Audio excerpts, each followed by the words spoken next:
Selamat siang anak-anak. Selamat siang Pak. Siang Pak. Semuanya udah hadir ya? Ya. Udah Pak. Ya. Jadi di sini pada pertemuan kita kali ini kita akan mempelajari tentang jenis-jenis kopling. Nah, kemarin kita sudah mempelajari mengenai pengertian kopling dan sekarang kita pelajari jenis kopling dan komponen serta konstruksi dari jenis kopling tersebut. Nah, sebelum itu Bapak akan menunjukkan sebuah video. Mohon diperhatikan, nanti ini ada kaitannya dengan materi kita.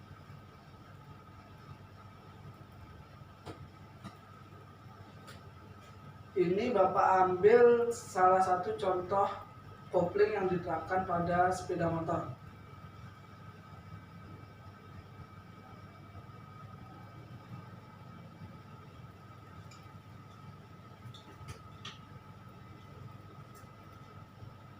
Nah, nanti Bapak akan tanya jenis dari kopling yang ada pada sepeda motor ini. Kalian kan sering menggunakan sepeda motor. Nah, kalian semestinya tahu jenis kopling yang digunakan pada sepeda motor pada umumnya.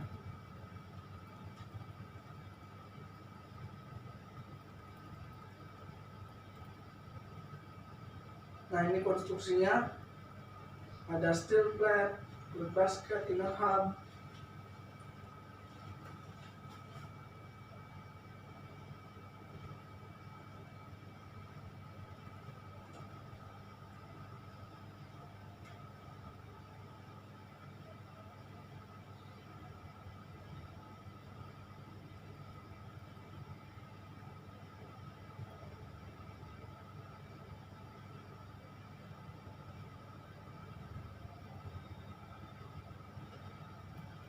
Nah, bagian yang biru itu koplingnya yang bergesekan.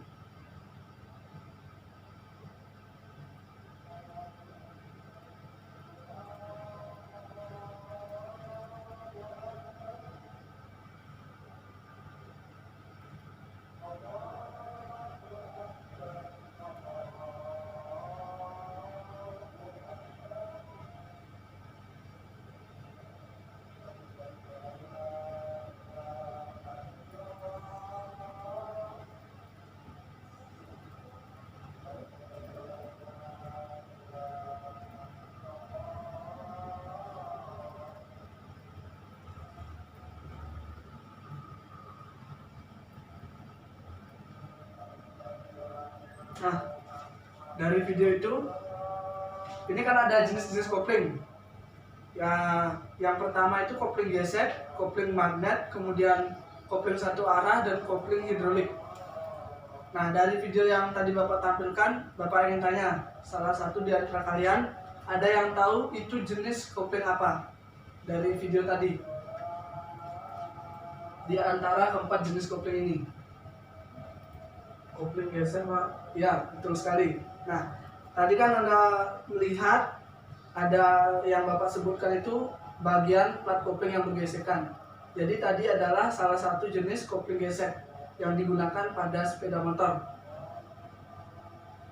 Nah, dari jenis kopling itu, yang pertama ini kopling gesek. Kopling gesek itu sebenarnya ada berbagai jenis. Nah, jika ditinjau dari bidang geseknya itu ada disc plat sama front plat. Disc plat itu yang digunakan pada video tadi. Itu jenis kopling yang bergesekan dengan menggunakan disc. Kemudian ada front plat. Ini adalah jenis kopling dengan konis.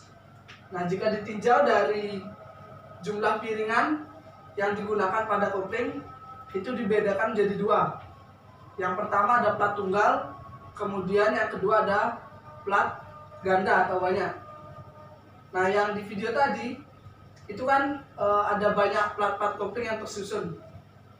Jadi jenis yang digunakan pada sepeda motor yang ditunjukkan pada video tadi itu adalah jenis kopling gesek dengan plat ganda atau banyak. Nah, ini konstruksi dari kopling gesek. Ini adalah konstruksi dari kopling gesek yang digunakan pada mobil.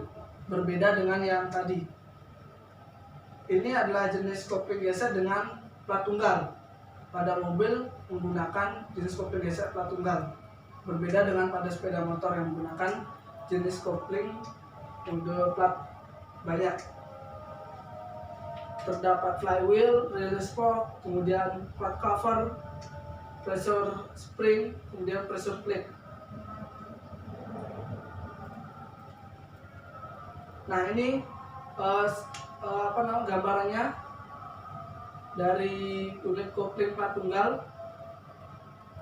Sana ada plat koplingnya. Nah ini di plat koplingnya ini ada satu plat kopling. Kenapa disebut sebagai kopling plat tunggal? Karena hanya ada satu plat kopling. Nah ini konstruksi dari unit kopling plat banyak yang Bapak tunjukkan tadi di video.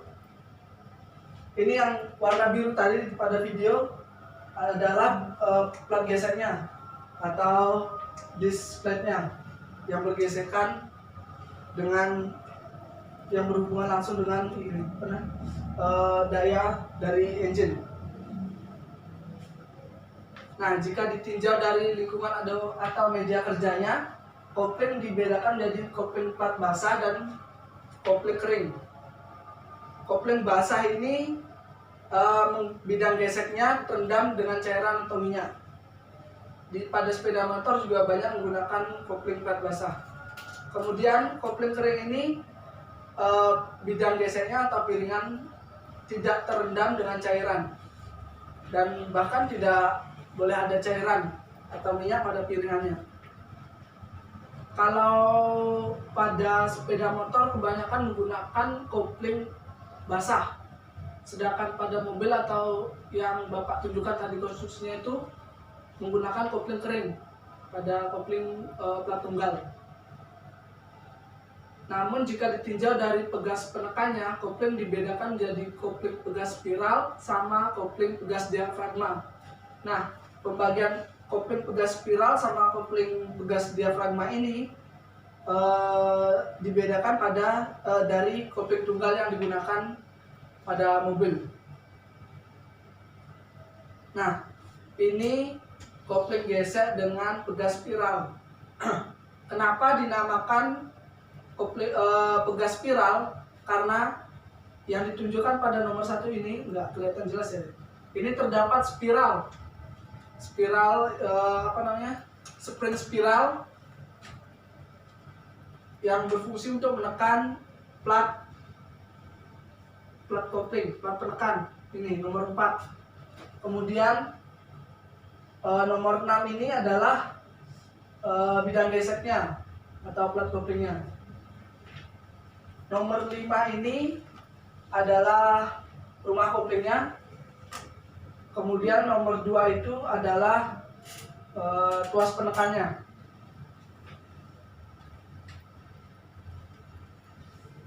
Nah, ini salah satu jenis dari kopling plat tunggalnya ada kopling dengan pegas diafragma.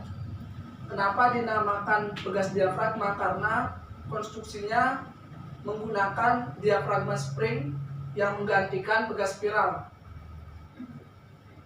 Kemudian selanjutnya, nah jenis yang kedua dari kopling selain kopling gesek ada kopling magnet.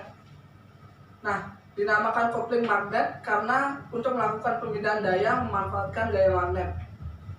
Gaya magnet itu terjadi pada field coil ini. Kenapa dinamakan kopling magnet? Karena field coil tersebut membangkitkan gaya magnet untuk memindahkan daya dari mesin. Kemudian jenis yang ketiga ada kopling satu arah atau one way plat.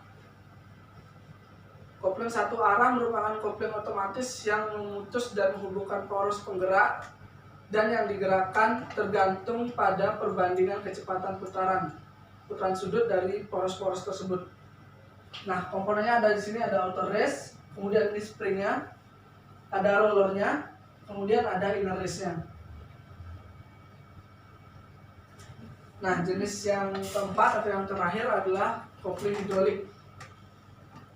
Dinamakan kopling hidrolik karena untuk melakukan pemindahan daya dengan menggunakan media hidrolis.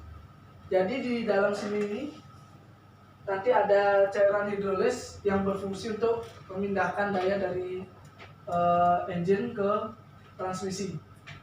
Nah, komponennya bisa dilihat di sini. Ada pump impeller, kemudian statornya, ada one way cloudnya, kemudian ini inputnya dari mesin, kemudian ini keluarnya ke transmisi.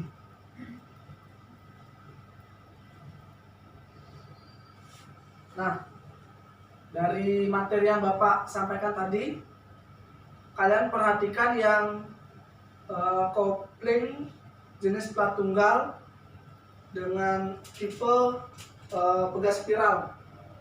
Kenapa Bapak kosongkan tadi? Karena ini untuk soal diskusi kita, penjelasannya, komponennya. Ada yang tahu nomor 6 itu apa nama komponennya? Masih ingat? Ada yang masih ingat? Ya. Kampas, Pak. Kampas kopling. Ya. Ya, betul sekali, kampas kopling atau disc plat. Ya. Kemudian nomor 1. Nomor 1. Ada yang tahu apa nama komponennya? Gas spiral Pak tadi katanya. Ya, betul sekali. Mbak Yuliana ingat ya. Nah, yang nomor 5 itu ada yang ingat?